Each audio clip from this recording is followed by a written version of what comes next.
Y'all all have these wonderful jobs, and it's kind of nerve-wracking thinking, like, here I am with my undergraduate degree, and then I've noticed that a lot of, like, y'all aren't listed as having gone to graduate school, so it seems like there's this weird leap between, like, being an undergraduate and having a great job, and I don't necessarily understand, like, when I'm going to be expected to know stuff and not, you know what I mean? Because I think one of you said you're not going to know everything and you're not expected to.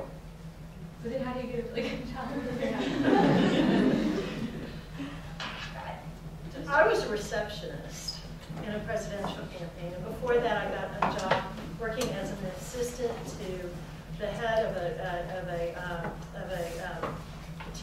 really boring trade association called Building Owners and Managers, and I helped in the membership department, and so that allowed me to to volunteer on a campaign and get a job on the campaign, and one thing led to another. So you're not going to start out, I hate to tell you, with a really great job. You have to take there are a lot of steps in between, and you just have to know how long you can take the grunt job to look around and trade out. I think that's a good point, and I started similarly. I don't have a graduate degree. I'm failing to mention this. I do advertising and promotions for Sony Electronics for recently national, but now regional accounts.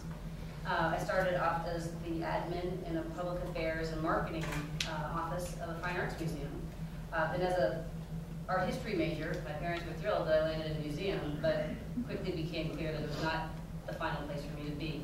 I went immediately into the for-profit sector, which suited my personality much better.